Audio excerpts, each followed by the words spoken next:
இப்போ அந்த பக்கம் முடிச்ச பிறகு இந்த பக்கம் வந்தீங்க. அங்க இருந்துட்டு எங்க டயசிஸ்ல 3 ஏரியா இருக்கு. ஒன்று வந்து பூட்டான் ஏரியா, இன்னொரு ஏரியா வந்து மேகாலயா பக்கத்துல வரும், அது பேர் கோல்பாரா ஏரியா. கோல்பாரா.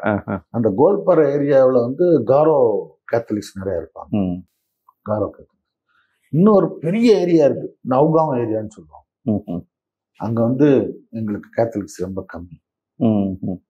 ஆனா எங்களுடைய பள்ளிக்கூடங்கள்லாம் ஒரு சில இருக்கும். அங்க வந்து இப்போ ஈஸ்டர் அவ்வளவா வந்து எங்களுக்கு ஞானசனம்லாம் அவ்வளவா இருக்காது, ஒரு திருப்தி இல்லாம இருக்கும். ஆனா இந்த கோல்பாரா ஏரியாவில் ரொம்ப நல்லா இருக்கும். நிறைய பேர் ஞானசனம் வாங்குவாங்க. ஏதாவது கல்யாணம் இருக்கும், எங்கேயாச்சும் யாராச்சும் இறந்துருவாங்க, ஏதாவது ப்ரோக்ராம் இருக்கும், பயங்கர பிஸியா இருக்கும். ஓகே, ரொம்ப நல்லா இருக்கும். ஆனா மக்களுடைய கண்ட்ரிபியூஷன் அவங்க என்ன, அவங்களால அவ்வளோ கொடுக்க முடியாது, உதவி செய்யறது கஷ்டம் அவங்களால. ஆனா விசுவாசம் நல்லா இருக்கும், அவங்களோட விசுவாசம். ஆனா அந்த தமல்பூர்ன்ற இடத்துல இருந்து, பூட்டான் பார்டர்ல இருந்து முத என்னை பங்குச்சாமியார் ஆக்குறாரு. அங்க வந்து 2009 போய் ஒண்ணுமே இல்லை, பங்குச்சாமியார் ஆக்குற, நீ பேக் எடுத்துட்டு குவாஹாட்டிக்கு வான்னு எங்க பிஷப் சொல்லிடுறாரு. எனக்கு ஒரே குழப்பமா இருக்கு, எங்கேயுமே பங்கு இல்லையே, எங்கேயுமே வேக்கண்டா இல்லை, எங்க நம்ம போய் பங்குச்சாமியார் ஆக்குறோம்னு ஒரு கூப்பிட்டு வர்றாரு அப்படின்ட்டு நைட்ல எனக்கு தூக்கம் வர மாட்டேன். எல்லாரும் விசாரிச்சா இல்ல, யாருக்குமே டிரான்ஸ்ஃபர் இல்லை அப்படின்னு சொல்றாங்க. அப்ப என்ன புது பங்குன்னு வரது, புது பங்குன்னு சொல்லாம பங்குச்சாமியார் சொல்லி கூப்பிட்டு வந்துடுறாரு. அங்க பிஷப் ஹவுஸ்ல வந்து நைட்டு போய் கேட்கிறேன், என்ன சொல்லுங்க, நீ போ, நாளை காலைல சொல்றேன், போய் தூங்குன்னு சொல்லி அவர் நான் வார்த்தை எனக்கு ரொம்ப தெரிஞ்சுக்கிறதுக்கு ஆசைப்படுறேன்னு அவர் தெரியும், ஆனா அவர் சொல்ல மாட்டாரு. போயிட்டு நாளைக்கு பேசிக்கலாம், போய் தூங்கு அப்படின்னு சொல்றாரு. சரி, நான் பார்த்துட்டு தூங்கிட்டு காலைல 5 மணிக்கெல்லாம் அப்படியே வாக்கிங் எல்லாம் போயிட்டு வரோம், பார்த்து சொல்லிடுவாரோ. ஆனா என்னை பார்த்தாரு, அவரு சொல்லலை. காலைல சாப்பிட்ட பிறகு கூப்பிட்டாரு. அப்ப சொன்னார், எனக்கு நம்பிக்கை இருக்கு உன் மேல, புது இடத்துக்கு அனுப்புறேன், நீ போய் சாதிச்சிருவேன்னு கேட்டாரு. சாதிச்சிருவேன், நீங்க நம்பி என்னை அனுப்புனா நான் பண்றேன் அப்படின்ட்டு நான் போய் தில்லப்பாரான்னு ஒரு பங்கை நான் ஆரம்பிச்சேன். சரிங்க. ஆரம்பிச்சு குருத்து ஞாயிற்றுக்கிழமை அன்னைக்கு அந்த பங்கை திறந்தோம். 2009 திறந்து அங்க ஒரு 5 வருஷம் குடிசை போட்டு ஆரம்பிச்சோம். சும்மா ஒரு 4 மூங்கில் தகட இது வச்சுக்கிட்டு, தட்டை வச்சுக்கிட்டு மேலையும் தகர போட்டு, அதுதான் எங்களுடைய கோயில். அதுதான் என்னுடைய அரவீடும், என்னுடைய தூங்குற இடம் எல்லாமே அதுதான். சமைக்க அரவீடும் அதே தான், அது எல்லாமே அதுலதான் இருக்கும். அதுல நிறைய என்னை தேடி அந்த அது ரோட்டு மேல இருக்கிறதுனால, மேகாலயாவில இருந்து ரோட்டு மேல இருக்கிறதுனால தினமும் ஒரு 4 ஃபாதர் 4 சிஸ்டர் வந்துருவாங்க. அந்த அவங்கள சேர்ந்து எல்லாம் ஃபாதர்கள்லாம் வந்தாங்கன்னா எல்லாம் பகல்லாம் ஒரு நாள் சாப்பிட்டுக்கிட்டு போடா நல்லா இருக்கும் அப்படின்ட்டு வருவாங்க. ஒரு 5 வருஷம் நான் குடிசையில இருந்துக்கிட்டு, குடிசையில தான் இருந்தீங்க? எல்லாம் குடிசைதாங்க. நாங்க எங்க பங்கு ஆரம்பிச்சாலே குடிசைதான்.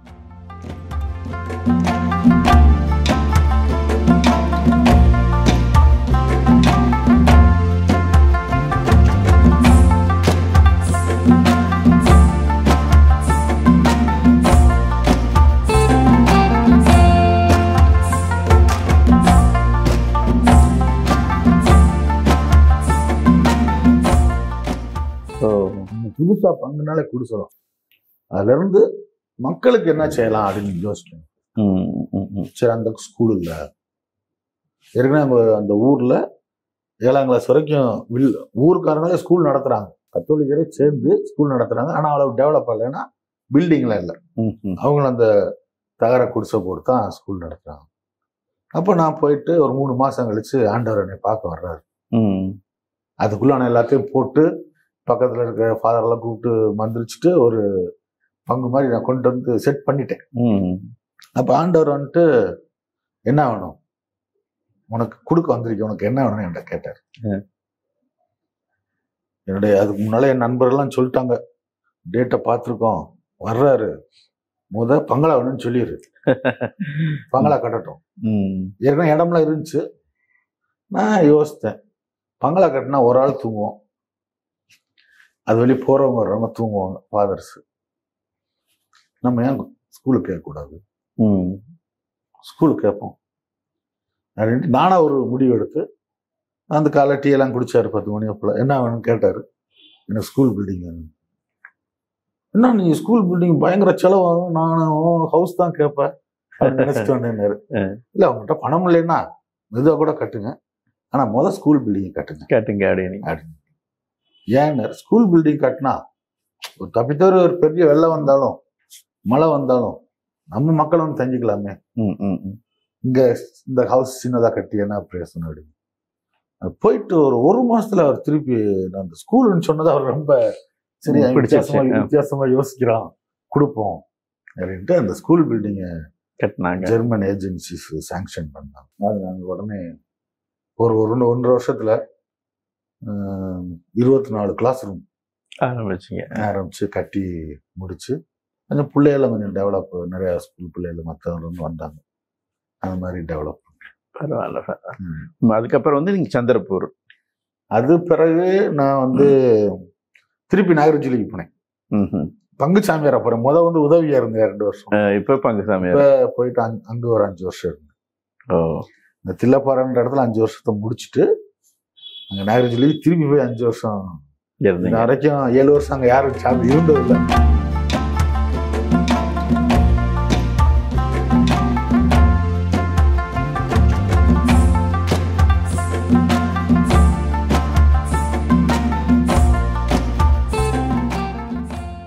அந்த சந்திரப்பூர் இப்ப இருக்கிற இடத்துல பார்த்து அந்த கல்ச்சர் பத்தி, அவங்களுடைய ட்ரைப்ஸ், என்னென்ன ட்ரைப்ஸ் இருக்கிறாங்க, அவங்களோட பெக்யூலர் திங்ஸ், அதே போல அவங்க கல்ச்சர் பத்தி, அவங்க ஃபுட் ஹேபிட், அதை பத்தி எல்லாம் சொல்லுங்களேன். சந்திரப்பூர் என்பது வந்து உண்மையை சொன்ன போனா குவஹாத்திக்கு அதான் தலைநகர். அதுதான் தலைநகர். Okay okay. இந்திரா காந்தி வந்து ஒரு இடத்துல நீங்க மேல ஏறினீங்கல்ல, அந்த ஏரியாவில வந்து தலைநகராக கொண்டு வரணும்னு சொல்லிட்டு பிளான் பண்ணி அங்க கொண்டு வந்தது. ஓ சரிங்க. இந்திரா காந்தி அப்ப வந்து காங்கிரஸ் ஆட்சி எப்பயுமே பெரும்பாலும் இந்த இதாக இருந்தப்ப அசாமுக்கு தலைநகர் சந்திரப்பூர் அப்படின்னு கொண்டு வந்தது. ஆனா வந்து அடிக்கடி வர்ற வெள்ளத்தினால அது அந்த இடம் வந்து அவ்வளவு டெவலப் ஆக முடியல. அப்பதான் 2000 போய் நாங்க அங்க வந்து அந்த பங்கு ஆரம்பிக்கிறோம். 2000 ஆரம்பிச்சது. சந்திரபுரை பொறுத்தளவுக்கு மக்கள் அங்கேயும் ஒரு பலதரப்பட்ட மக்கள் இருப்பாங்க. நேபாளி மக்கள் நிறைய இருக்காங்க, பீகாரி மக்கள் இருக்காங்க, பெங்காலி மக்கள், அசாமீஸ் மக்கள். இவங்களும் ஒருத்தருடைய சாப்பாடு வேற, ஒருத்தருடைய கலாச்சாரம் வேற, மொழியும் வேற. இதெல்லாம் சேர்த்து ட்ரைபல் மக்கள் இருக்காங்க, அவங்களுக்கு தனி ட்ரைபல் இருக்காங்க. ட்ரைபலை பொறுத்தளவுக்கு கர்பின்னு ஒரு ட்ரைப் இருக்கு. அந்த ட்ரைப் தான் அங்க அதிகம் சந்திரபூர்ல. அதுக்கடுத்து போரோ ஒரு ட்ரைப், காரோ ஒரு ட்ரைப். இதுல என்னன்னா இந்த காரோ வந்து கம்ப்ளீட்டா Christian tribe. Full and full. அவங்க எங்க இருந்தாலும் ஒண்ணு கேத்தலிக்ஸா இருப்பாங்க, இல்லைன்னா மற்ற டினோமினேஷன். மற்றவங்க வந்து ஒரு சில அளவுக்கு கிறிஸ்டியன்ஸ் இருக்காங்க. இந்த பீகாரிஸ், நேபாளிஸ்ல கிடையாது. ஓ சரிங்க. அவங்க நம்மள அவங்களுக்கு பிடிக்காது. அந்த மாதிரியான ஒரு பேக்ரவுண்ட் அந்த கலாச்சாரம் அந்த சந்திரபூர். அவங்களுடைய கலாச்சாரத்துல ஒரு பெக்யூலரான ஒரு வித்தியாசமான காரியங்கள் என்ன? எங்களுக்கு வந்து இந்த மாதிரி மற்ற மக்களோட இந்த பள்ளிக்கூடத்தை பொறுத்தளவு தான் கொஞ்சம் தொடர்பு. ஏன்னா அந்த ஒரு பிரின்சிபாலா இருக்கிறதுனால பேரண்ட்ஸு, பெற்றோர்கள் எங்களை பார்க்க வருவாங்க. ஆனால் கிறிஸ்டியவங்களா கத்தோலிக்கா இருக்கிறவங்க எங்க மேல வந்து தொடர்ந்து கான்டாக்ட். ஏன்னா அவங்க எங்க மக்கள், நாங்க அவங்களுக்காக வந்தோம். அந்த மாதிரி மக்கள் அந்த காரோ மக்கள் இருக்காங்க. அந்த காரோ மக்கள் தான் வந்து நம்மளுடைய பங்குன் மக்கள்னு நம்ம சொல்ல முடியும். அவங்களுக்கு தான் நாங்க அவங்களுடைய கலாச்சாரத்தை பார்த்து படிச்சு கொஞ்சம் அனுபவம் இருக்கிறதுனால அவங்களோட நம்ம வேலை செஞ்சுக்கிட்டோம். அவங்களுடைய முக்கியமான கலாச்சாரம் வித்தியாசம் என்னன்னா, திருமணம் அந்த மாதிரி சம்பந்தத்துல நமக்கு அவங்க கொஞ்சம் எதிர்மறையா இருப்பாங்க. அதுதான் அங்க உள்ள ஒரு பெரிய வித்தியாசம். ஒரு பெண்ணு கல்யாணம் முடிச்சா அது அந்த பிறந்த வீட்டுல தான் இருக்கும். மாப்பிள்ளை வந்து வீட்டுக்கு வரணும். மாப்பிள்ளைக்கு சொத்தெல்லாம் கிடையாது. அந்த பெண்ணுடைய பேருடைய டைட்டில்னு சொல்லுவேன். இப்போ ஆரோக்கிய சாமின்றது அந்த சாமியின் டைட்டில், நமக்கு டைட்டில் கிடையாது தமிழ்ஸ்க்கு, அவங்களுக்கு டைட்டில் இருக்கு. கேரளைட்ஸ் மாதிரி இந்த காரோஸ் டைட்டில் இருக்கு. அந்த வீட்டு பேரு சொல்லுவாங்க, வீட்டு பேரு. ஆனா வந்து ஆணோடைய பேரை போட மாட்டேன், பெண்ணுடைய. இப்போ எங்க அப்பா வேற அற்புதம், நான் ஏன்னு போட்டா அவங்க வந்து அவங்க அப்பா வேற போட மாட்டாங்க. சின்ன பசங்களை அவங்க அம்மா வேற அம்மா பேர் போடுவாங்க. அந்த அளவுக்கு வித்தியாசமான கலாச்சாரம். அன்புள்ளங்களே, இப்போ நாங்கள் போயிட்டுருக்கிற இடம் சந்திரப்பூரினுடைய கிளைப்பங்கு. நிறைய கிளைப்பங்குகள் இருக்குது. அதில் ஒரு கிளைப்பங்கோட பெயர் நம்பர் 10. இந்த வில்லேஜுக்கு போகிறோம். இந்த வில்லேஜில் இருக்கிற மக்களை பற்றியும் அங்கே இருக்கிற மக்களுடைய கோயிலை பற்றியும் இப்போ பார்க்க போகிறோம். ஐயோ பிரதர், பயங்கரமான ரோடு, இத்தனை மேடு இத்தனை பள்ளம், பயங்கரமாக இருக்குது. பரவாயில்ல, இப்போ தான் வந்து சேர்ந்துட்டோன்னு நினைக்கிறேன். ஆமாம், இதுதான் சர்ச்சு. Okay okay okay. இப்படியும் ஒரு சர்ச் இங்கே இருக்குது இல்லை சார்? மேக்ஸிமம் இங்கே எல்லாம் மூங்கில் தான் அவங்களோட இதுக்கு. அன்புள்ளங்களே, இப்போ நாங்கள் இருக்கிற இடம் வந்து 10ஆம் நம்பர் அப்படிங்கிற ஒரு ஏரியா. இது ஏரியா பேர் வந்து 10ஆம் நம்பர். இங்கே வந்து ஒரு சின்ன சர்ச் இருக்குது, சப்ஸ்டேஷன். நம்ம எப்படி கோபார்டன் அப்படின்னு அந்த சர்ச்சை பார்த்தோமோ அதே போல் இங்கே ஒரு சர்ச் இருக்குது. அந்த சர்ச் தான் இது. என்னடா அப்படியே மூங்கிலில் செஞ்சுருக்காங்க அப்படின்னு பார்க்குறீங்களா? இவங்களுடைய சர்ச் வந்து இப்படி தான் வச்சுருக்குறாங்க. அந்த சர்ச்சில் கட்டிட்டாங்க, இன்னும் கட்டல, அதனால் இங்கே வச்சுருக்காங்க. இங்கே ஒரு 5-6 குடும்பங்கள் மட்டும்தான் இருக்குது. அந்த ஃபேமிலிஸ்லாம் இங்கே வந்து சேருவாங்க. மாதத்துக்கு ஒரு முறை பூசை இருக்கும். நம்ம பார்த்தீங்கன்னா நாங்கள் நடந்து வந்தோம், அந்த வழி பார்த்தீங்கன்னா நீங்கள் தெரிஞ்சிருக்கோம். அப் அண்ட் டவுன்ஸ் பயங்கரமாக இருந்துச்சு இல்லை பிரதர்? சரி, மழை வச்சா கஷ்டமாது, வழிக்கு விழுந்துடும். ஆனால் அப்படி இருந்தாலும் ஃபாதர்ஸ் வந்து இங்கே வந்து ரெகுலராக மாஸ் வைக்கிறாங்க. மாதத்துக்கு ஒரு முறை கண்டிப்பாக மாஸ் வைப்பாங்க. அது சண்டே மாசு. அதே போல் இங்கே இருக்கிற மக்களுக்கு வந்து ஏதாவது பிரச்சனை அப்படின்னா ஃபாதர் வந்துடுறாங்க. நைட் நேரத்தில் கூப்பிட்டா கூட வந்துடணும்னு சொல்லிட்டு இருந்தார் இல்லை? ஃபாதர் எங்களோட பேசிட்டு இருக்கும்போது அழகாக சொன்னார், நைட்டு 12 மணி 1 மணிக்கு 2 மணிக்கெலாம் வந்து கூப்பிடுவாங்களாமா. எதுக்குன்னா நோயில் பூசுதல் கொடுக்கணும் அப்படின்னு சொல்லிட்டு. அப்பயும் கூட ஃபாதர் வந்து மறுக்காமல் அவர் கிளம்பி போயிடுவார். போய் அவங்களுக்கு அவஸ்தை கொடுத்துட்டு அதன் பிறகு ப்ரேயர் பண்ணிட்டுலாம் வருவார் அப்படின்ட்டு அழகாக சொன்னார். இங்கே நிறைய விலங்குகள் காண்டாமல் இருக்கும். அதே போல் டைகர், சிறுத்தை புலி இதெல்லாம் இங்கே இருக்குது. இந்த நேரத்துலையும் கூட அப்படி இருந்தாலும் கூட ஃபாதர்ஸ் வந்து நைட்டு நேரத்தில் போகிறாங்க. அந்த ஃபாதருடைய கரேஜ், அவருடைய தைரியத்தை நம்ம பாராட்டணும். அதே போல் வாங்க இந்த சர்ச்சுக்குள்ளே போகலாம். அந்த சர்ச் எப்படி இருக்குங்கிற பற்றி நான் உங்களோட பகிர்ந்து கொள்கிறோம். ஒரு முக்கியமான ஒருத்தரை இங்கே உங்களுக்கு இன்ட்ரடியூஸ் பண்ணுறோம். இங்கே பாருங்கள், சிஸ்டர் சோனியா இங்கே இருக்கிறாங்க. இவங்க வந்து ஸ்கூலில் ஒர்க் பண்ணுறாங்க, இந்த சர்ச்சை வந்து பார்த்துக்கிறாங்க. கொஞ்சம் அவங்கள கேட்போம் நம்ம. அவங்களுக்கு வந்து தமிழ் கொஞ்சம் கொஞ்சம் தெரியும் இல்லை சிஸ்டர்? கொஞ்சம் தெரியும். நீங்கள் தஞ்சாவூரில் படிச்சிங்க? கும்பகோணம். கும்பகோணத்தில் படிச்சிங்க. Okay. Can you tell us about you? Yes. என் பேரு sister Sonia P. SMMI Salesian Missionaries of Mary Immaculate சபையில் இருக்கேன். My father name is John Xavier Bay and my mother name is Angelina Ramde. எங்க வீட்ல 3 பேரு, நான், என் அண்ணா, ஒரு தம்பி. In bank manager. I am Sister Sonia Bay. I am the second number. And my younger brother is Titus Bay. He is at present 10th standard. Sister, how did you get your vocation? Tell something about your vocation. என்னோட இறை அழைத்தல் வந்துட்டு ரொம்ப ஸ்பெஷலானது. நான் ஒரே பொண்ணு. அப்போ நான் எங்கள் வீட்டில் நான் இந்த சபைக்கு போகிறேன்னு கேட்டபோது முதல்ல அவங்க விடலை. அதனால் நான் என்னோட வொகேஷன் கேம்புக்கு என்னோட குடும்பத்தில் இருக்க எல்லாத்தையும் இந்த ரெட்ரீட்டுக்கு நான் கூட்டிகிட்டு போனேன். அந்த இடத்துல இந்த தேவ அழைத்தலுக்கு அழைப்பு கொடுத்தாங்க. அப்போ என்னோட வீட்டில் இருக்கவங்க கிட்ட கேட்கும்போது அவங்க எல்லாரும் போய் சேர்ந்துக்கோ அப்படின்னு சொன்னாங்க. அப்படி வந்து ஒரே நாள முடிவெடுத்து சேர்ந்ததுதான் நான் இந்த மிஷனரியில வந்து இப்போ இருக்கேன். I myself joined SMMI congregation and I am very happy to be an SMMI and authentic missionaries to all over the world where whom I am working. Sister தன்னுடைய அனுபவங்களை அழகாக சொன்னாங்க. அவங்களுக்கு எப்படி தேவ அழைத்தல் கிடைச்சிச்சு அப்படின்னு. அதன் பிறகு அவங்க ஃபார்மேஷனில் இருக்கும்போது அவங்களால மறக்க முடியாத முக்கியமான நிகழ்வை பற்றி கேட்டோம். அப்போ அவங்க சொன்னது. என்னை பொறுத்தளவுக்கு எல்லாமே எனக்கும் கடவுளுக்கும் உள்ள இருக்க அன்பு மட்டும்தான். ஏன்னா என்னோட கஷ்டத்துலேயும் என் இன்பத்துலேயும் கடவுள் எனக்கு துணையாக இருந்திருக்காரு. அப்படிதான் என்னோட பெற்றோர்களும் என்னை வளர்த்திருக்காங்க. சின்னதுலேருந்தே நான் வந்துட்டு ஒரு ஹாஸ்டலில் தான் ஃபஸ்ட் ஸ்டாண்டர்ட்லேருந்து 10th வரைக்கும் டான் பாஸ்கோ ஸ்கூலில் தான் நான் படித்து வளர்ந்தேன். அது ஃபாதர்ஸோட கைடன்ஸில் தான் நான் வளர்ந்தேன். அப்போ ஒரு நாள் அங்கேருந்து ஃபாதர்ஸ் என்கிட்ட சொன்னாங்க, நீ ஒரு நாள் சிஸ்டர் ஆக போகிறேன்னு சொன்னாங்க. அது கடவுள் என்கிட்ட சொன்ன மாதிரி இருந்துச்சு.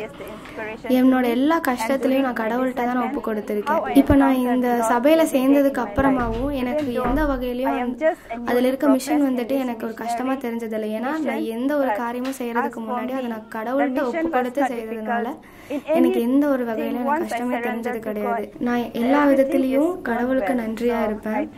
என்னோட இறையழைத்தல் வாழ்க்கை இவ்வளோ ஆசீர்வாதமாக இருக்குது அப்படின்னா அது கடவுளோட துணையால் மட்டும்தான். And what do you do here, sister? As for me, as I do here, நான் 8:30லேருந்து 2:30 வரைக்கும் ஸ்கூலுக்கு போவேன். அதுக்கப்புறம் 4 o'clock மேலே அந்த ஊர் மக்களோட ஹவுஸ் விசிட்டிங் போவேன். அவங்க கூட சேர்ந்து அன்பியம் நடத்துவேன்.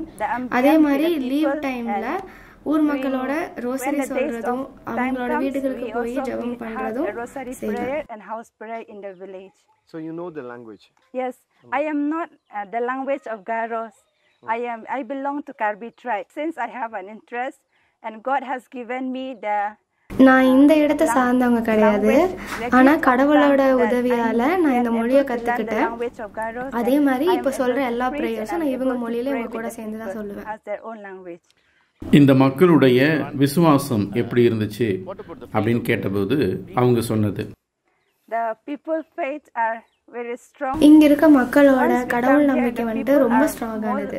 இங்க நிறைய பேருக்கு ஜெபங்கள் படிக்கலாம் தெரியாது. ஸோ அப்போ நம்ம கூட சொல்லி கொடுத்தோம் அப்படின்னா அவங்களும் நம்ம கூட சேர்ந்து சொல்லுவாங்க. Strong faith that they grow, though they are not able to read some of them, but the moment we'll try to lead them, they're able to pick up and they are able to share and grow in the faith. இங்க அன்பியம் நடக்கும்போது அவங்கெல்லாம் எப்படி அன்பியத்தில் பங்கெடுத்தாங்க அப்படிங்க நாங்கள் கேட்டோம். அப்போ அவங்க சொன்னது, இங்க இருக்க மக்கள் எல்லாரும் அன்பிய கூட்டத்துக்கு வருவாங்க. நாங்க எல்லாரும் ப்ரொசஷனா கையில மெழுகுவர்த்தியை பிடிச்சு பைபிள் எடுத்துட்டு நடந்து போய் ரவுண்டா ஒரு இடத்துல உட்கார்ந்து நடுவுல பைபிளும் கேண்டிலும் வச்சு பைபிளுக்கு ஆரத்தி காட்டி நாங்க எல்லாம் ஜெபம் பண்ணுவோம். நாங்க அங்க எல்லாரும் பைபிள் படிப்போம். அப்போ அந்த நாங்க படிக்கிற அந்த வசனத்தை வந்துட்டு மக்கள் வந்துட்டு அவங்களோட வாழ்க்கையில அவங்க யூஸ் பண்ணுவாங்க. அதே மாதிரி ஒரு வாரம் கழிச்சு நாங்க எல்லாம் ஒண்ணு சேர்ந்து அவங்க வாழ்க்கையில என்னென்னலாம் நடந்துச்சு, என்ன மாற்றங்கள்லாம் நடந்துச்சு அப்படின்னு சொல்லி எல்லாம் உட்காந்து பேசுவோம். அதெல்லாம் கேட்கும் போது ரொம்ப சந்தோஷமா இருக்கும். இங்க யாருக்காவது உடம்பு சரியில்லை அப்படின்னா அங்க எல்லாரும் சேர்ந்து ஜெபம் பண்ணுவாங்க. அதே மாதிரி 9 நாள் அவங்களுக்காக நவநாள் இருந்து அவங்களுக்காக வேண்டுவோம். It is very nice that people are trying to change themselves. So every week you are having anbiyams? Yes, in every week we have got in each substation. அன்பியம் இங்க ஒவ்வொரு வாரம் ஒவ்வொரு கிளை பங்கு நடக்கும். முதல் வெள்ளிக்கிழமை மீசமாரி வில்லேஜ் நடக்கும். அடுத்த வாரம் கோபர்தன்ல நடக்கும். 3வது வாரம் இந்த ஊர்ல நடக்கும். 4வது வாரம் மிலன்பூர்ல நடக்கும். So apart from your curriculum of school work, education work, sister நமக்கு நிறைய காரியங்களை சொன்னாங்க. ஆகவே அவங்கள பாராட்டுறோம். அதே போல் மாதா டிவி சார்பாக, மாதா தொலைக்காட்சி நேயர்கள் சார்பாக அவங்களுக்கு பாராட்டுகளை சொல்லி அவங்களுடைய மினிஸ்ட்ரி லைஃப், அவங்களுடைய பணி வாழ்வு இன்னும் அதிகமாக மலர வேண்டும் என்று சொல்லி அவங்களுக்காக நாங்களும் ஜெபிக்கிறோம் என்று சொல்லி வாக்கு கொடுக்குறோம். அன்புள்ளங்களே, இப்போ சர்ச்சுக்குள்ளே போவோம். அந்த சர்ச் எப்படி இருக்குது? சாதாரண ஒரு சர்ச் தான். அந்த சர்ச் இதில் தான் ப்ரேயர் நடத்துனாங்க. மழை காலெல்லாம் இருந்துச்சுன்னா எப்படி இருக்கும் அப்படிங்கிறத பற்றி ஒரு சின்ன ஒரு வியூ பார்த்துட்டு வரலாங்களா? ஸோ இதுதான் சர்ச்சு. இது ஒரு வண்டர்ஃபுல் சர்ச் பாருங்கள். அதாவது இந்த பகுதியில் இந்த சர்ச்சை இப்போ தான் ஆரம்பிச்சிருக்காங்க. இது எப்படி கட்டியிருக்காங்க பாருங்களேன். இதெல்லாம் மூங்கில். இந்த ஊர் மக்களுக்கு மெயினாக மூங்கில் தான். இந்த பகுதியில் நிறைய மூங்கில் விளையிறதுனால எது எடுத்தாலும் மூங்கில் தான் இருக்கும். இந்த மூங்கிலுக்கு கீழே எல்லாம் நீங்கள் பார்த்தீங்கன்னா மண்ணு தாங்க. மண்ணை வந்து தட்டி வச்சுருக்காங்க. ஸோ இங்கே பாருங்கள், இது வந்து செங்கல் வச்சு அதுக்கு மேலே மண் பூசியிருக்கிறாங்க. மழை வந்தால் இந்த இடம் எப்படி இருக்குது யோசிச்சு பாருங்கள். மாதத்துக்கு ஒரு வாட்டி இங்கே மாஸ் நடக்குது. இங்கே இருக்கக்கூடிய மக்கள்லாம் இங்கே கூடி வந்துடுறாங்க. அது இல்லாமல் எல்லா வாரமும் இங்கே ப்ரேயர் நடக்குது. மற்ற சமயங்களில் மெயின் பேரிஷில் இருக்கக்கூடிய மாஸுக்கு வந்துடுறாங்க. இந்த இடத்துக்கு வரும்போது மக்கள் எப்படியெல்லாம் கடவுளை தொழுது கொள்ளுகிறதுக்கு வருகிறாங்க. நம்ம எவ்வளோ சஃபிஸ்டிகேட்டாக இருக்கணும்னு நினைக்கும் போது ஆச்சரியமாக இருக்குதுங்க. இன்னைக்கு வந்து அக்டோபர் 20ஆம் தேதி. இன்னைக்கு வந்து மிஷன் சண்டே, மறைபிறப்பு ஞாயிறு. அது கொண்டாடிட்டு இருக்கிறோம். ஆனால் இங்கே வந்து மாஸ் வந்து இன்னொரு இடத்துல தான் இருந்துச்சு. ஆனால் இங்கே பார்த்தீங்கன்னா அந்த இடத்துல ஒரு ஃப்ளக்ஸ் வச்சுருக்காங்க பாருங்க. சாதாரண சர்ச்சு தான், ஒன்றுமே இல்லை. பட் அவங்க பாருங்க மிஷன் சண்டே 2024 அப்படின்னு சொல்லிட்டு அந்த அழகான அந்த சர்ச்சை வச்சுருக்காங்க. அந்த ஃப்ளக்ஸ் வச்சு அந்த அளவுக்கு அந்த மக்களுடைய விசுவாசம் வந்து ஆழமாக இருக்கிறத பார்க்க முடியும். அப் டு டேட் அப்படி இருந்திருக்கிறாங்க பாருங்க. இது எல்லாமே அந்த ஃபாதர் அவருடைய இனிஷியேட்டிவ், அதே போல் சிஸ்டர் அவங்களுடைய இனிஷியேட்டிவ் தான் சொல்லணும். இந்த வீடெல்லாம் சின்ன சின்னதாக இருக்குன்னு சொன்னீங்க ஃபாதர், அந்த வீட்டையும் போய் பார்த்துலாம் வாங்க. அவங்க வீடு எப்படி இருக்குன்னு சொல்லி போகலாம். பாருங்க, இந்த வீடு பார்த்தீங்களா அருமையாக இருக்குது. இந்த வீடு எப்படி கட்டியிருக்காங்கன்னா, வெளியில் பார்த்தீங்கன்னா மூங்கில், அந்த மூங்கிலுக்கு மேலே வந்து மண் போட்டிருக்காங்க. ரொம்ப சின்ன வீடு, பழங்காலத்து வீடு தான். அந்த காலத்து ட்ரெடிஷ்னல் வீடு இவ்வளோ தாங்க வீடு. கீழே மண், சுற்றி மூங்கில்,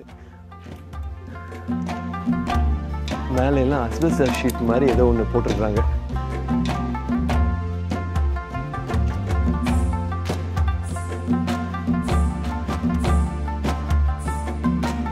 இப்போ ஒரு காலத்தில் இதெல்லாம் இப்படி இருந்துச்சு, இப்போவும் இவங்க இதில் வாழ்கிறாங்க. ஆனால் இப்போ வந்து கொஞ்சம் கொஞ்சமாக இவங்கெல்லாம் டெவலப் ஆகுறாங்க போல இருக்குது. பக்கத்து வீட்டை காமிக்கிறேன் பாருங்கள். இந்த பக்கத்து வீடு பாருங்கள்.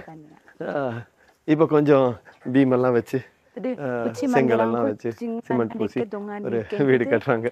ஸோ இவங்கெல்லாம் இந்த வீடுகளில் இருக்கக்கூடியவங்க.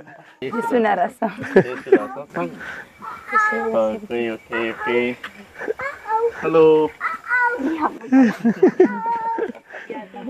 இந்த மக்களுடைய விசுவாசம். இப்போ நான் சொன்னது வந்து பிரைஸ் லார்ட் அப்படின்னு நம்ம சொல்கிறோம் இல்லைங்களா, இயேசுவுக்கே மகிமைன்னு சொல்லிட்டு, அதை தான் வந்து அவங்க லாங்குவேஜில் சொன்னேன் நான். ஜேசுனா ரசம், ரசம் அப்படின்ட்டு அழகாக சொன்னேன். ரசம், ரசம், ரசம், ரசம். அதுதான் நாங்கள் சொல்லி அவங்கள வாழ்த்தினோம். அவங்களும் எங்களை வாழ்த்திருக்கிறாங்க. இந்த மக்கள் தான் இவங்க மக்களுடைய ட்ரைப் நேம் வந்து காரோ மக்கள். ஓகே, நம்ம அடுத்த இடத்துக்கு போவோம்.